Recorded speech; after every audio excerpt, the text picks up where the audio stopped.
D'abord le danger de faire émerger le sentiment que finalement voter ne sert pas à grand-chose. Qu'utiliser les armes de la démocratie représentative, c'est finalement un instrument de la reproduction d'une classe politique qui, au travers de ses propres mécanismes, est amenée effectivement à se perpétuer dans les fonctions qui sont les siennes. Et le deuxième danger, c'est celui du populisme, qui consiste, de la part de certains des membres de cette classe politique, à caresser l'opinion dans le sens du poil, en disant « mais vous voyez bien, bonnes gens, dormez tranquilles ». Le propos a été tenu par certains déjà. Ne vous inquiétez de rien. Sachez qu'il y a une autorité qui veille sur vous et qui sera en permanence attentive à ce que vous pouvez souhaiter, sans faire l'effort nécessaire précisément de cette construction commune de ce qu'est le bien commun dans le cadre d'un pacte social,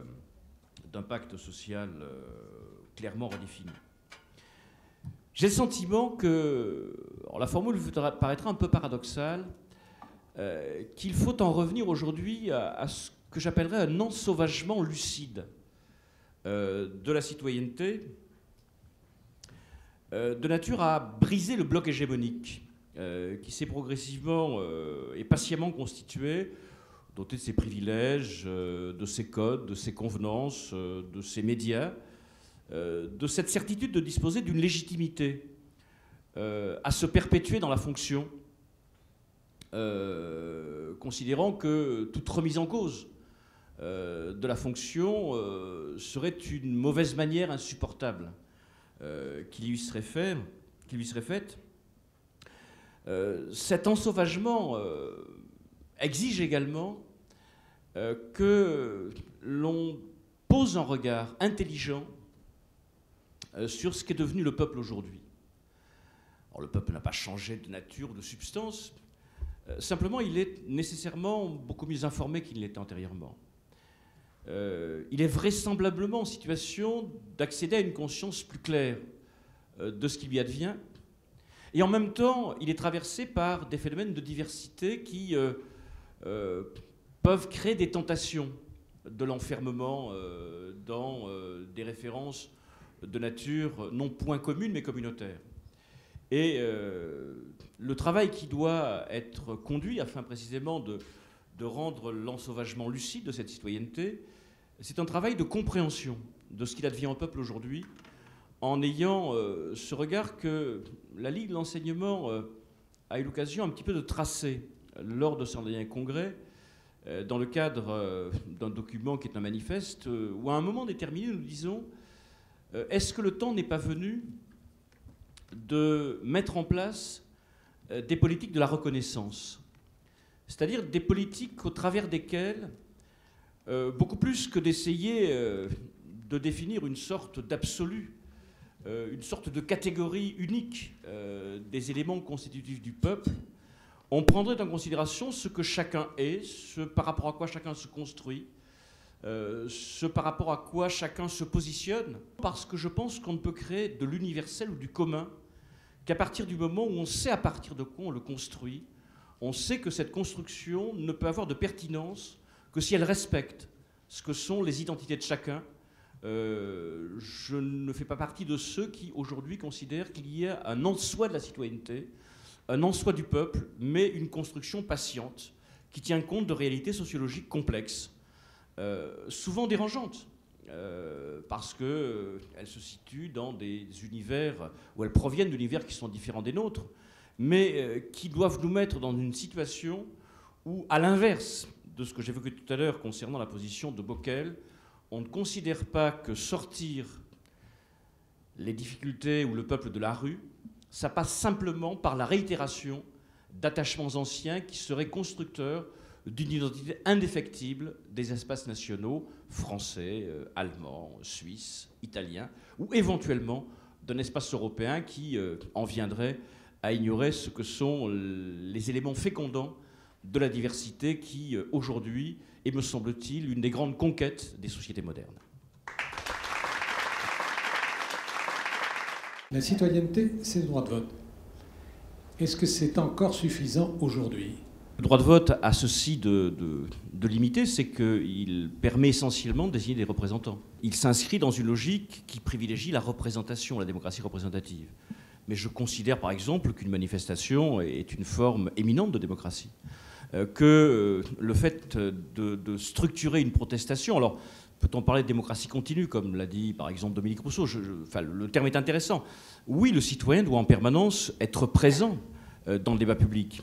Alors, est-ce qu'on peut institutionnaliser des méthodes ou des moyens permettant d'aller au-delà? Je pense que oui, ça peut exister. Ce sont des référendums, ce sont des initiatives populaires, ce sont aussi des protestations. Je pense que il faut qu'il y ait en permanence une sorte de dialogue, parfois rugueux, entre représentants et représentés.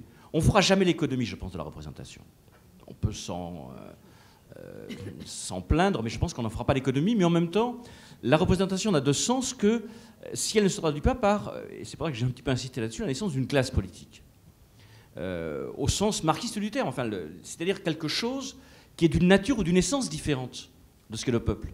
Puisque là, on quitte complètement la notion de représentation. On institue une réalité qui peut, à certains moments, être considérée comme dans une position de conflit avec ce qu'elle représente. Et ce sont tous ces mécanismes, précisément, d'interlocution permanente qu'il faut inventer, qui vont de la protestation à la construction d'une conviction au travers d'une initiative populaire. Oui, je suis tout à fait d'accord avec vous. Je pense qu'on ne peut pas en rester au droit de vote. C'est une première conquête indispensable, mais elle n'est pas suffisante. Zu Francis Einwand, das ist genau der Aspekt, der mir so ein bisschen der mir so unter den Nägeln brannte. Genau, wenn wir über Demokratie reden, reden wir über den Rechtsstaat, über die Instrumente, die uns gegeben sind, um unsere Rechte, unsere Bürgerrechte geltend machen zu können? Oder reden wir eigentlich über ein Konzept, das viel weiter gehen muss? Weil das eine ist der Rechtsstaat, aber wie Thomas Marshall selbst gesagt hat, ist es eigentlich die Entwicklung bis heute ins 21. Jahrhundert, dass wir nicht nur den Rechtsstaat haben, sondern dass der Rechtsstaat ergänzt wird um den Sozialstaat, der nämlich materiell Rechte absichert. Das heißt, meine Frage, und da komme ich auch auf die erste Intervention von Monsieur Dubois zurück, dass in meinen Augen Menschenrechte, oder gerade wenn man die Realisierung, die Wahrnehmung von Menschenrechten garantieren will, es also Existenz- und Teilhaberechte gibt, und zwar kulturelle Teilhaberechte, soziale Teilhaberechte und politische Teilhaberechte, und dass die nicht geteilt werden können, dass sie unteilbar sind und unveräußerlich sind. Und genau das, finde ich, erleben wir aber gerade, dass es da eine Entkopplung gibt. Das heißt, dass die Rechte bestehen bleiben, formal, ich sie aber materiell nicht wahrnehmen kann.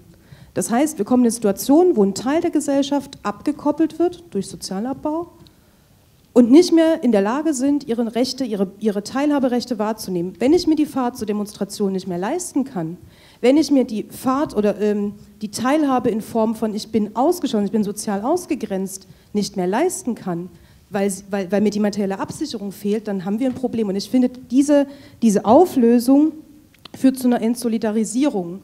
Und das heißt, wir haben zwar die Citoyenneté weiter bestehen, aber wir haben keine Solidarität. Und deswegen finde ich, sind die beiden Sachen ganz wichtig. Dann zu demjenigen, der etwas gesagt hat zur Bildung. Ich finde, das ist ein dritter Aspekt, den man nicht vergessen darf.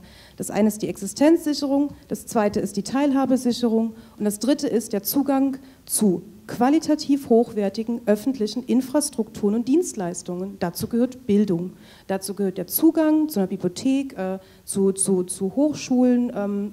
Das ist, also kann man nicht trennen voneinander, weil da hat, ich glaube, er heißt Monsieur de Descomptes, hat er ganz recht. Das heißt, Bürgerschaft ist nicht nur das Besitzen von Rechten, sondern auch das Wissen darum, wie ich diese wahrnehmen kann.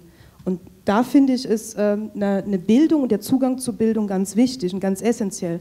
Und ein dritter Punkt, ich bin Mitglied in der Bundesarbeitsgemeinschaft der Partei Die Linke, die sich mit Bürgerrechten und Demokratie beschäftigt und gebe mit Freunden innerhalb der Linken, unter anderem Katja Kipping, Vizeparteivorsitzende, ein Magazin raus, das heißt Prager Frühling, Magazin für Freiheit und Sozialismus. Und wir beschäftigen uns gerade mit einem dritten oder mit einem vierten Punkt, der ganz wichtig ist für Demokratie, nämlich ein Raum, der frei ist von Überwachung. wo, und jetzt komme ich zu Stuttgart, das heißt, schließt sich alles so ein bisschen an, ein Raum für Dissidenz, für zivilen Ungehorsam, der Raum, kritisches Denken zu entwickeln, und zwar frei von der Kriminalisierung. Und das, was wir in Stuttgart erleben, das ist eine Kriminalisierung. Das ist eine Kriminalisierung von Menschen, die sagen, das ist ein Beschluss, der ist vor 12 oder 15 Jahren gefasst worden und der ist damals unter völlig anderen Bedingungen getroffen worden. Der Entschluss ist so gefallen, aber heute leben wir unter ganz anderen Bedingungen und das heißt, einmal getroffene Entscheidungen sind immer einem Prozess unterlegen und das heißt, sie müssen auch als solche gesehen sein. Das heißt, ich kann eine einmal getroffene Entscheidung auch durch die Behandlung der Bedingungen wieder in Frage stellen. Und das muss zugelassen werden können. Und da kann es nicht sein, dass irgendwie die Polizei mit Reiterstaffel in die Leute reinreitet oder wie beim Castortransport mit massiven Repressionen gegen solche Leute vorgeht. Und deswegen zu den Forderungen. Ich bin halt dafür, dass man, oder da setzen wir uns ein in der BAG, in der Bundesarbeitsgemeinschaft Demokratie und Bürgerrechte, dass es eben diese 4 Komponenten sind: Existenzrechte, Teilhaberechte, der Zugang zu öffentlicher, hochwertiger, qualitativ hochwertiger Dienstleistungen und Infrastrukturen und der Raum für kritisches Denken, das heißt Freiheitsrechte, das ist der 4. Aspekt. Und insofern, wenn ich jetzt so die Adresse mir angucke, innerhalb der Linken sagen wir dann, okay, wir brauchen also sowas wie ein individuelles, armutsfestes und repressionsfreies Mindesteinkommen. Wir brauchen eine Stärkung der Linken, und zwar der dissidenten Linken, die sich in genau diese Bürgermovements, in diese Bürgerbewegungen einschaltet, die es aufgreift. Wir brauchen in den Parlamenten und in der Regierung Leute, die das, was möglich ist, an Widerstand, an kritischem Denken, auch innerhalb unter kapitalistischen Herrschaftsverhältnissen, das zu nutzen und da Alternativen zu entwickeln. Und da fangen wir bei uns selbst an. Das heißt, innerhalb der Linken muss man ganz klar sagen, auch da ist nicht alles demokratisch. Das heißt, wir gucken immer, wenn wir über Demokratie reden, so bei den anderen, so innerhalb der Gesellschaft, also so mal ganz fern.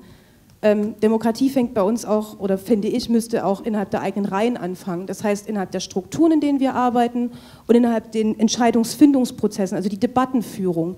Wie debattieren wir miteinander? Gibt es irgendwie welche, die sind da ganz oben, da falle ich auf die Knie und dann muss ich irgendwie ganz unkritisch sein und darf auf einmal nicht mehr mündiger Bürger sein?